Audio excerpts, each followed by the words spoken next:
Would you pay for a smarter smart assistant? Would you trust a Russian security company? Would you trust AI companies to play by the rules? This is MacVoices. Today's edition of MacVoices is supported by ExpressVPN, the VPN that just works. Visit expressvpn.com/MacVoices, and you can get an extra 3 months free on a 1-year package. Next thing, this is probably going to be a very quick hit, but Amazon is potentially, this is one of those could articles, so it's not announced, but it's speculated they could charge up to $10 a month for the A-Lady. And I bring this up only for one reason. If they were to do that, does this present an opportunity for Apple to, if the Apple Intelligence is built in automatically to the OS, to throw a little shade to the A-Lady? Could. It could. Let me know when you're ready for my comments, and I'll wait. All right. Well, since Dave started to laugh first, and then we'll get Jeff. Absolutely fair. It could. I mean, but I think Amazon wants to join this let's make some money on AI game.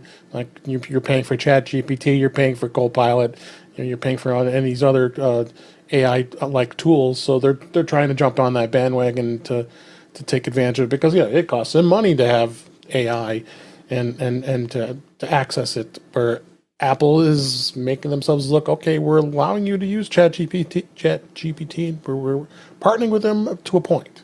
So I don't see it being a problem, but I do see it being a problem that they haven't charged for the A-Lady for all these years, and now all of a sudden they're going to. That's where I find it interesting. Okay, Jeff, we've braced ourselves. Go for it. It's probably not that bad in comparison. I led you into it here. You did. Dave's setup was great. From the stuff that I've been reading, and of course we don't know if this is happening or what will actually happen if it does. But from some of the stuff that I've been reading, it sounds like the basic functionality that you already have with the A-Lady will still be there at no extra cost. And if you want the more enhanced features, then you'll get to pay the $5 or $10 a month for that. From a business perspective, I get why they would do this because there are other products out there already where you have to pay to get the full feature set. However, we already know that the whole A-Lady product and the Echo product line has not performed the way Amazon had expected, because the whole purpose of this is not to make your life better. It's not to enhance your world. It's to lock you in to making purchases through Amazon. That's the sole purpose of this. And the A-Lady has not done that. What has ended up happening is that Amazon has scaled back their AI voice control team, and this would be a way to generate some revenue to keep that going. But I'm feeling like at this point, if Amazon really wants to have solid adoption of their platform in a way that truly locks people in, or has a higher likelihood of locking people in, so that they are making the majority of their purchases through Amazon, give them everything with this as part of their Prime subscription. That's it. Just throw it in, give them everything, make them more likely to do all of their stuff through A-Lady, and then you're more likely to have them make the purchases through Amazon as well. And at the same time, it's an absolute crapshoot. It might not work at all. One of the reasons I brought this, as I said, was, does it present an opportunity for Apple? And Jeff, I'm a little surprised to hear you, because I know you've been one of the ones that has said that Siri, excuse me, the S lady, yes, and she just woke up on my phone. Sorry, Mm-hmm. that she has not been as accurate, as responsive, as thorough as the A lady.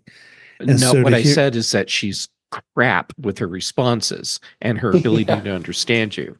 okay, I well, did I not was say trying the to, A-lady's better. okay. Um, Well, yeah, I don't know about that. I've heard you say that there are it's times when I have had better luck with the A-lady, but okay. That's fair. overall, I don't see it as a superior platform for reliability. And it's the same with Google Home. I really feel that all of these platforms, the consumer-facing voice control platforms, are still in a very, very early stage, and they do none of them live up to the promise, and they're just unreliable and super frustrating. Brian? Yeah, I was just thinking, I've got a lot of Echo devices throughout my home, uh, just about one in every room. Um, but I rarely will inquire something of it. Sometimes maybe if my phone's not nearby or something, maybe I'll ask about the weather or something like that. Mm-hmm. But Yeah. but not very often. It's usually just a conduit to the smart plugs and the lights, and most of those are on automation. They come on and off at sunset and so forth, and so I I don't I don't know how much I don't this including an AI, whether it was free or whether it was $10 a month or $5 a month. I don't know if I would start using it or not. Just for that reason, I don't think I'd find a lot of value in it. I think for something like that, I'd more inquire something on my phone or my computer. Do you think you don't use it, Brian, because it has not, like Jeff said, it's not been as accurate, as responsive, as consistent as it could be, or is it just that that's just not a use you have for it? In other words, would you use it more if it was smarter? Probably not, because the type of inquiries that I do have of it are usually just something short and direct, and I'm not looking for a longer response. Sometimes it'll give me a notification of some like headline news story, and it'll follow up with, "Would you like to hear more about that?" And the answer is always no, no, I'm good. if I, Mm-hmm. I'm happy to go to a computer and look at the headline on eating on an Apple News or something, but yeah. Okay. The majority of smart speakers are used to ask the weather, to set a kitchen timer, and to stream music. That's it. Doesn't matter which platform you're on. That's what they really get used for. But Jeff, I'd ask you the same question then. Do you think that those limitations are a result of them not being as they're not the Star Trek computer? All right, let's just use the gold standard. Mm-hmm. And that's where I wonder if Apple Intelligence is going to be as good as it sounds like it potentially could be, then would a base level A lady start to be left in the dust? And to your point, are they going to have to throw in a second or third tier A lady just to stay competitive? Maybe. Yeah. The problem that I see with the general public, and we are not the general public, and everyone that tunes into MacVoices Live, not the general public. We are the people that are really into all of this. We are the people who will reach out and try other things and see what works and what doesn't. Most people, they don't know and they don't care. All they know is that they got this Echo for free with some purchase, and they set it up and they tried a couple things, and it didn't work, and they couldn't figure stuff out. So it's a kitchen timer and plays music. And it doesn't matter what other features you add. It will never go beyond that for those people. Right. Marty?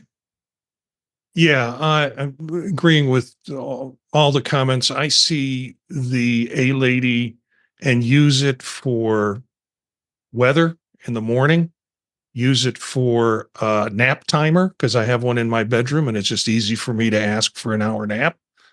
I don't use it for music, although I certainly have enough of the devices throughout the house that I could use it for. But what really bugs me about the A lady is she's like a girlfriend you broke up with 4 weeks ago, and she keeps wanting to, can I read the newspaper for you? Can I get this for you? Can I rub your feet? It's a desperate attempt to form a relationship with me after I've given up on it a long time ago. So I would pay $10 a month just to shut her up. And that would be worth it. Gee, Marty, I'm doing something wrong because I've never had an ex-girlfriend offer me any of those things. You haven't gone out with pathological people, Chuck. Well, we'll discuss this in After Dark. Webb. First of all, I totally agree with you, Marty. I would pay the $10 to get rid of it, and I haven't bought the, I had the original can. One of my cars that I bought gave me an A-lady device, and then my Ecobee thermostats have it built in, and of all things, one of the sound bars on a TV that we have that was recommended by the people that do my home automation system. They put that in, and it's just annoying. And I'm sitting there watching TV, and then sometimes the TV will say something that'll trigger it. It doesn't have to be the exact word; it can be something that sounds similar to it. But then, the A lady says what, and it just shuts off the soundbar. That's the type of stuff that just drives me nuts. And I guess I could figure out how to just shut it off, but I haven't gotten to that point yet. It doesn't work completely. Trust me. I've shut it off, and yet. And it laughs at you. Yeah, I will still get things like I'll tell the A lady to do something because I have a couple devices that only work with that platform. And it'll do it, and then it'll say, by the way, you can, and then it starts to tell me something, and I don't know what it's telling me, but I know it hears, A lady, stop, because I don't want to hear whatever it wants to tell me. Yeah, I've had that experience too. Well, the A lady is a B word, so that's, I tried to keep it clean, Chuck, so. I appreciate that, Webb. I appreciate that.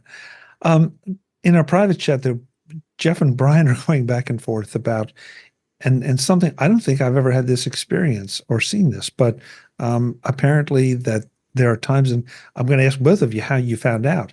If you order something verbally through the A lady, it's less than if you went to the website and purchased it. So how did you know this? And Jeff, you said you've done it. Because of that. Yeah. Okay. So occasionally it'll be a thing where there'll be some like article on some blog that says, hey, Amazon's running this special. If you order through your Echo, you'll get this special price. Other times my Echo or the A lady has said, hey, here's this thing, whatever it is, and it's probably in a product category that I'm interested in. Is on a special price right now. If you order through your Echo, do you want to place an order? And most of the time I have said no, but occasionally there's something that comes up where it's like, oh, that's actually a thing that I have wanted, and it's regular $25, but I can get it for $4.99 if I order right now. And I'm like, yes. Or buy it right the frack now. You can also say, hey, A lady, what specials are there? Or something to that effect. And then it'll start rattling off things that are A lady specific discounts. Okay, didn't know that. Didn't know that. I guess my A lady doesn't like me as well as Jeff's likes hers. I don't get it because we have a very dysfunctional relationship. That's another topic for After Dark. This edition of MacVoices is supported by ExpressVPN, the VPN that just works. These days, everyone wants to know everything about you. Banks, insurance companies, credit card companies, and lots more. You don't tell them about yourself, but data brokers do. They monitor everything they can, collecting it into a surprisingly accurate picture of your wants and likes, so that you are in the sights of organizations who want to target you. I'm not a fan of having someone know what the last book I read was or the last video I watched, so I fight back with ExpressVPN. Whether I'm at home or somewhere else, ExpressVPN is on my phone, my iPad, and my Mac to be sure that what I do isn't on display for the world to see. With 100% of my data traffic encrypted, they're going to have to find someone else to follow. Make using your internet activity more secure today with ExpressVPN.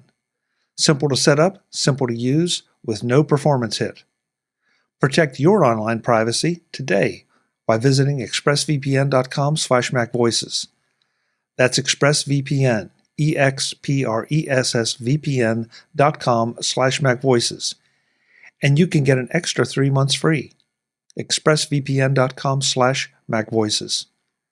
Thanks to ExpressVPN for supporting MacVoices. U.S. bans sale of Kaspersky software, citing security risk from Russia. Comments, thoughts? I felt like we had to just touch on this because Kaspersky, I thought, had a pretty good reputation, other than the fact that it was based in Russia. And all of a sudden now this pops up. Mark? I agree with you. I thought they really did have a really good reputation, and they've been very aggressive and protective. This was really a surprise. And just reading some of these articles, it's coming out of nowhere, and the Secretary of Commerce is saying, "Oh, well, contact us and we'll help you, find something, but you better be off of it by the end of July." I mean, this just seems like this is just not well thought out, and makes me wonder what the real motivations are. Because if they thought that there was some danger there, you would think that they would strengthen their case by saying, "We're doing this because we caught them doing A, B, and C, or 1, 2, or 3." But it's absolutely nothing. So it just looks to me like it's somebody's somebody's dream or fear, and it's going to force a lot of people, cause a lot of people to jerk around and waste a lot of time, and you would think that if they want to absolutely have to force people to do that, they should actually produce some evidence instead of just an opinion of, oh, it could be dangerous. I mean, going outside could be dangerous. You could get hit by a car. We don't need the government telling us, not to go outside. Eric? Yeah, there've been some comments about bug bounties not getting paid to them that might or might not have had something to do with restrictions on payments going to certain countries. And it sounded like for this, it had nothing to do with them directly, but more that they're located in a place where, say, you just need to do this differently, and there wouldn't be anything they could do about it, and that this was trying to take steps against that possibility. Webb? I was wondering, and we don't get political on the show, and I'm trying not to go down that path. So, but the only time that I've seen any kind of unification between the two parties was that the previous administration wanted to get rid of TikTok, and the current administration wants to get rid of TikTok. So, and they've haven't been able to get that done. So now I'm wondering if they can't get through the Chinese, going after the Russians now. So. There does seem to be a parallel there in some way. Marty?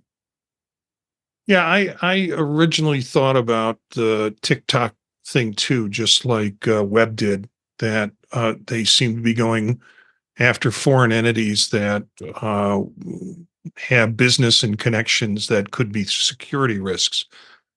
I don't know. I mean, I always thought there was smoke with Kaspersky for a long time. And maybe a fire broke out and there's something that they can't release to the public that would inform the bad actors who were involved in it of what the situation was and why they decided to shut them down. But I don't know.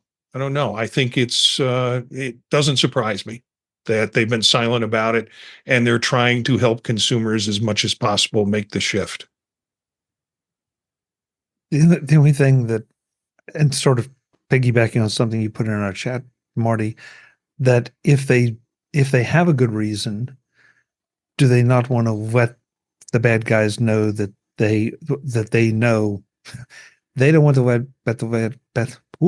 they don't want to let the bad guys know that they know what they know. Yeah, that's that's why I think maybe they wouldn't want to open up to a whole PR thing. But yeah, speculation.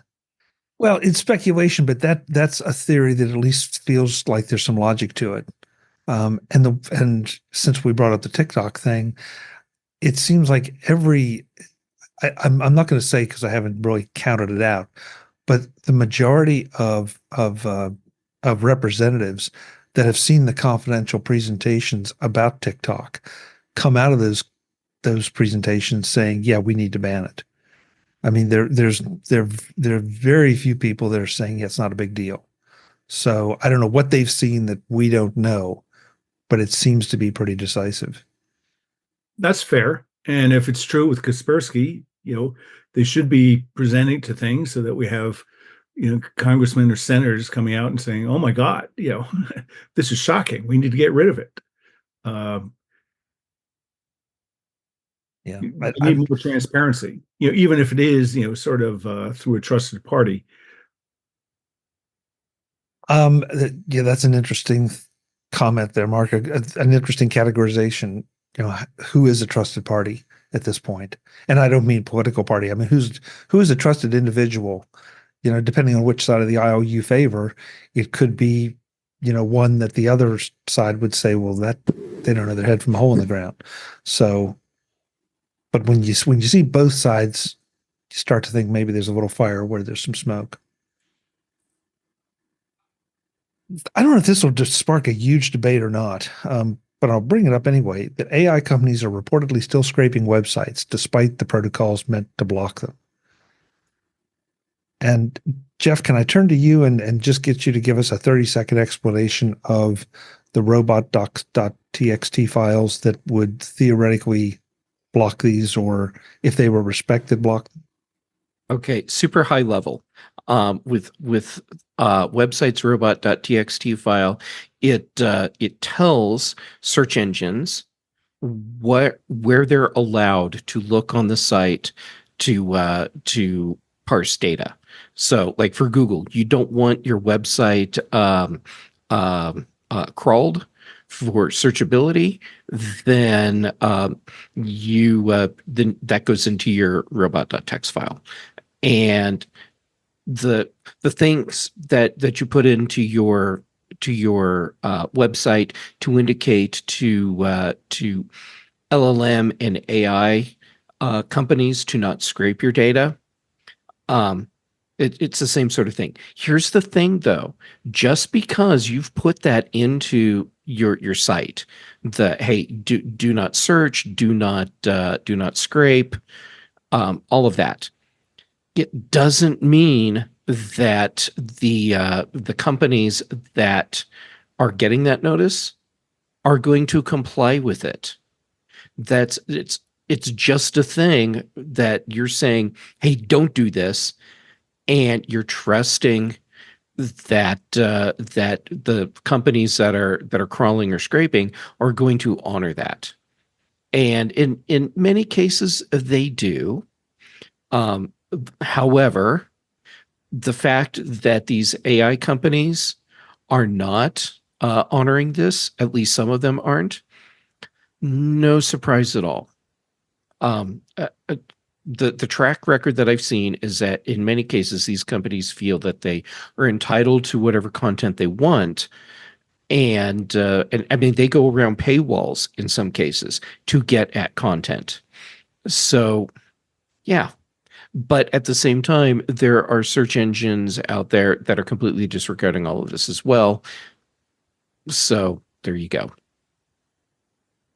It's one of the self-restraint things that, like you say, they don't have to respect it, and they're not. So it's just, I don't know what there is to say about it, except, that it's, unfortunately, they're giving the AI, the whole AI movement, a bad name by not playing. It's really bad optics, and in a market where you already have serious issues with, at least with some consumers trusting what they're doing, this doesn't help.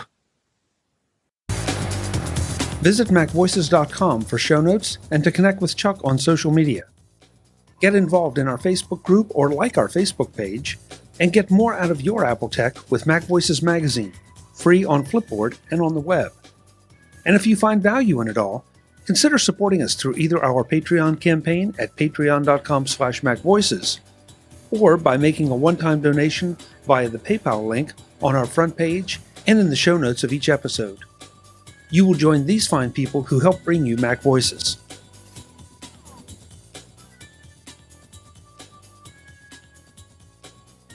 Advertising handled by Backbeat Media at backbeatmedia.com. Bandwidth provided by CacheFly at cachefly.com.